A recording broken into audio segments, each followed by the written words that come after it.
These are the footprints. These are the footprints that were left behind after the Red Sea crossing.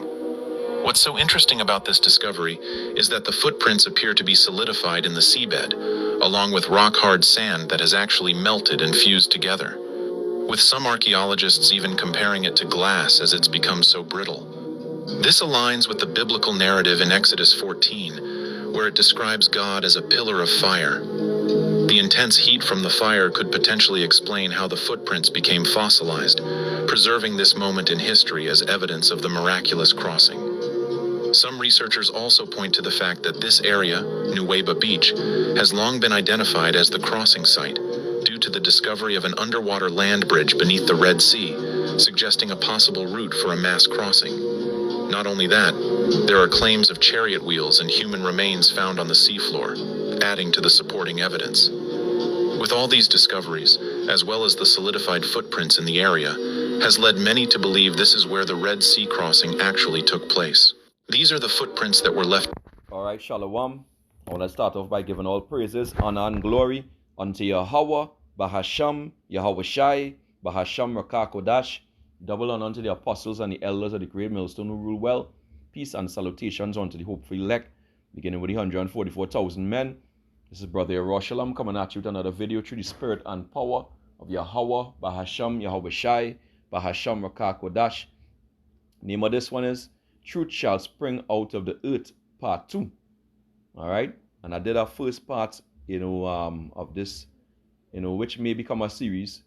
All right? And, basically the truth that they're discovering now that back up the scriptures. All right? The first one was about Noah and where they found the ark on top of Mount Ararat.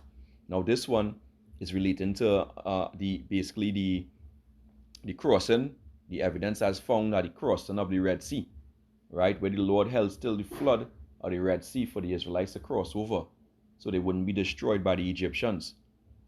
All right, and all these things are happening now, basically for faith, to build up faith.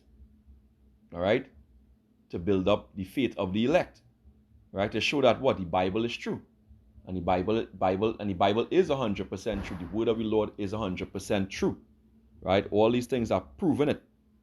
Okay, so now we do know what we produce in our cause.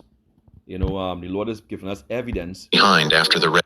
Which, when you listen to this video, you hear about the footprints in the sand being turned to almost the point of glass, right? Where the chariot, which it was a chariot, the pillar of fire was a chariot.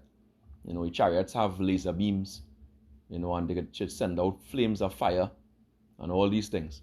All right, and it what basically crystallized the sand where the footprints was, leaving what? A memory, leaving a truth, basically in the earth, right? That prove that these stories that we read about in the scriptures are 100% true. The Bible is 100% true, and as for all those gainsayers who talk about the Bible is not true, it's a white man's book and all kind of nonsense. And no, the Bible is 100% true. Okay, 100% truth, and this is what we doing. We producing our cause. We are bringing forth strong reasoning now, and it is being aided by who? Yahweh Basham Yahweh Shai. Yahweh Shai was that angel back then. Who did that, right? Who left it as a memorial for us in this time, right? This is Isaiah 41, verse 21. It says, "Produce your cause, saith Yahweh Basham Yahweh Shai. Bring forth your strong reasons, saith the King of Jacob." Okay? It says, "Let them bring them forth and show us what shall happen. Let them show the former things that they were, that they be, and that we may consider them, and know the latter end of them, or declare us things for to come." Right? Show the things that are to come hereafter, and that we may know that ye are gods, yea, do good or do evil, that we may be dismayed and behold it together. And these are the religions, right? These are the philosophies and doctrines. They can't do that, right? They can't do that. Egyptology can't do that. All right, that's a waste of time. Islam can't do that, right?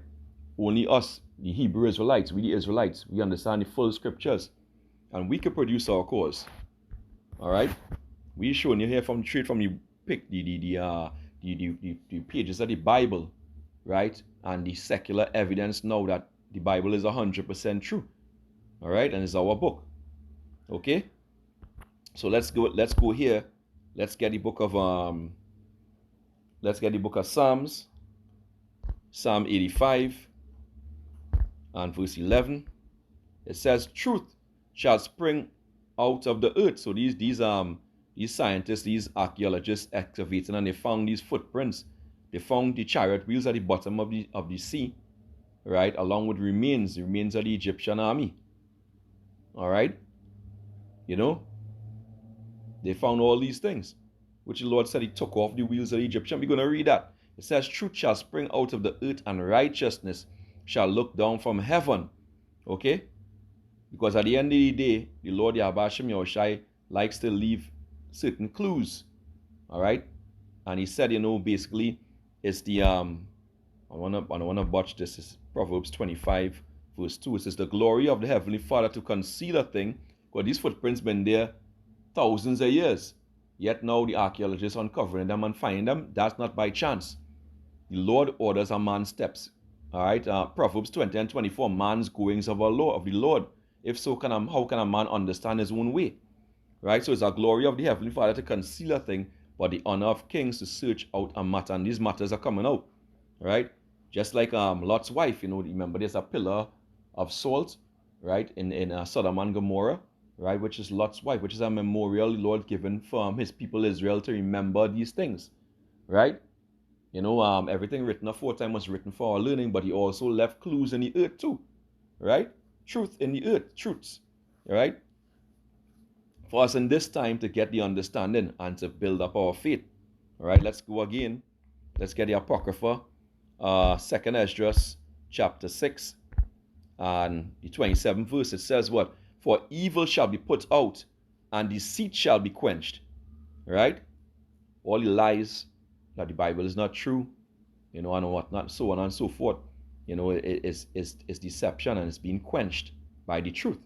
It says, "As for faith, it shall flourish, corruption shall be overcome, and the truth, which had been so long without fruit, shall be declared," and it's being declared, and the Lord is showing the receipts. He's showing the evidence, right, that His word is true, right, by all these signs coming out in the earth. And all praises to His holy name. All praises to His holy name. He's doing it. All right. Now let's get the book of Exodus. Exodus chapter 14. We start at verse 19 and read down. It says, "And the angel of the Heavenly Father, which went before the camp of Israel, removed and went behind them." Right, he went to block them from Pharaoh's army. "And the pillar of cloud went from before their face and stood behind them." Right, which is the angel of the Lord here. The Heavenly Father is Yahweh Shai. It says, "And it came between the camp of the Egyptians and the camp of Israel, and it was a cloud and darkness to them. But it gave light by night to these, so that the one came not near the other all night." So the chariot separated them, the Egyptian host from Israel. It says, "And Moses stretched out his hand over the sea." When you understand how it was set up, it's just a plain, right? It's an open plain right here, right on this side here, Gulf of Suez. They say the Red Sea, but it's really the Gulf of Suez. Crossing was on the Gulf of Suez, because on this side it's Egypt. All right, on that side is Arabia. All right, and they crossed over that way in Nuweiba Beach, as you said in the video, which is a 19 square kilometer western plain, on the western side, which is here, right on the Gulf of Suez. Okay. Now let's go back and read. It says, "And Moses stretched out his hand over the sea, and the Lord Yahweh Ba'ashem Yahushai caused the sea to go back by a strong east wind all that night." For most likely it was Yahweh Shai doing it in the chariot. All right, and the east wind would have been blowing from east. It come from the west and goes to the east, right? It would have blown from here this direction and come so and cleared out the water. All right, cleared out the water across for the children of Israel to cross on this side first, from the western shore first. All right. It says, "And caused the sea to go back by a strong east wind all that night, and made the sea dry land, and the waters were divided. And the children of Israel went into the midst of the sea upon the dry ground, and the waters were a wall unto them on their right hand and on their left. Right? And the Egyptians pursued and went in after them to the midst of the sea. So when they were on this side, basically that's where they found all the footprints, where the chariot of fire and cloud was behind them, right? And it followed them, right? And the heat would have cast their footprints. Okay. It says, and the Egyptians pursued and went in after them to the midst of the sea, even all Pharaoh's horses and his chariots and his horsemen. And it came to pass that in the morning watch the Lord looked upon unto the host of the Egyptians through the pillar of fire and of the cloud, through Yahweh Shai, right? The chariot that was flying there, right? And troubled the host of the Egyptians. So the Lord started to trouble them with the chariot, right? And what he did, and took off their chariot wheels. So the chariot probably, the Lord's chariot probably zapped the wheels of Pharaoh, right? That's how you found. That's how you go here. Sea crossing. Right. Intense heat from the fire has long been suggested on the seafloor. That's how you get this here. That's a chariot wheel. Look at it. The Lord took off their chariot wheels. All right. And took off their chariot wheels, and they drave them heavily, so that the Egyptians said, let us flee from the face of Israel, for the Lord Yahweh Yahushai fighteth for them against the Egyptians. And the Lord is a mastermind. He's the ultimate chess player, right? Because Pharaoh thought that, because they were in the open wilderness there, they could be slaughtered. You get that when you go into Exodus 14:3. Right? I'll just jump up. All right, Exodus 14:3. It says, for Pharaoh will say of the children of Israel, they are entangled in the land, right? And the wilderness has shut them up. So they thought it was an easy kill, right? And I will harden Pharaoh's heart, and he shall follow after them. So the Lord is one who hardened Pharaoh's heart. And I will be honored upon Pharaoh and upon all his hosts, that the Egyptians may know that I am Yahweh, Ba'ashem Yahushai. And they did so. So the Lord did what? Harden his heart to do what? Magnify his name. Right? And he's about to do the same thing again in this time to modern day Pharaoh, which is Esau Edom, the so-called white man, from the elites on down. Romans 9:17. It says, for the scripture saith unto Pharaoh, even for this same purpose have I raised thee up, that I might show my power in thee, and that my name might be declared throughout the earth. So the Lord is going to magnify his name. All right? The Lord is going to magnify his name. Now jumping back to verse 25, it says, and he took off their chariot wheels, that they drave them heavily. Right? So we read this before. So they were fleeing.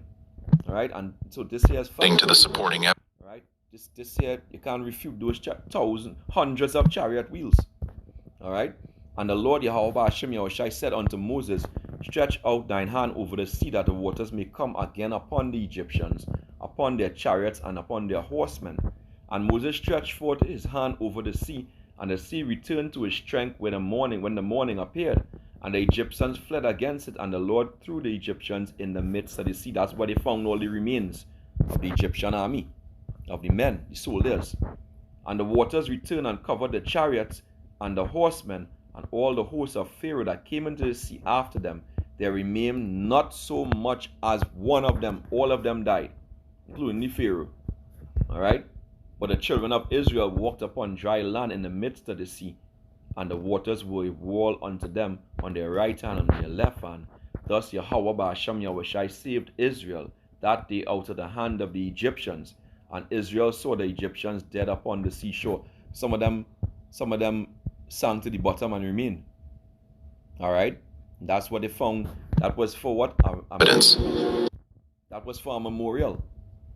All right, for us in this time to know that this is the great act, the great work that the Lord has done for us. And not to fear the things to come. Right, the terror to come that the Lord is bringing on this earth. It says Exodus 14:31, because the Lord is going to take care of his elect. Right, and Israel saw that great work which Yahweh Ba'ashem Yahushai did upon the Egyptians. And the people feared Yahweh Ba'ashem Yahushai, which the fear of the Lord is a treasure. Right, Isaiah 33:6. and believed in the Lord Yahbashim Yahushai and his servant Moses. Right? You see clear? Clear as day. All right? And this is the Israelites crossed over on what? The Gulf of Suez. Right? And the point of the Nuweiba Beach, which is found now, which is Nuweiba Beach, is on this side. Right? And they show a line going across here because there's a bridge underneath, a higher point, going to the Saudi Arabian side, which the scriptures go into that. You get the Gulf of Suez and which is the Red Sea in Genesis 2 and 11. All right, when you also go to the Genesis 25 and 18, all right, Genesis 25 and 18, it says, and they dwelt from Havilah unto Shur, that is before Egypt, right?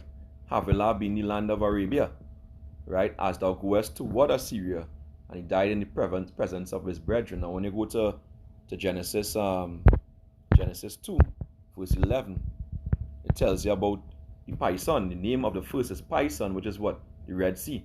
But it's talking about what the Gulf of Suez. That is it which compasseth the whole land of Havilah, which is Arabia, where there's gold. So they're speaking about here. Speaking about right here. The Gulf of Suez compasseth the whole land of Arabia, because there's Arabia on this side. Sinai, see Sinai Peninsula?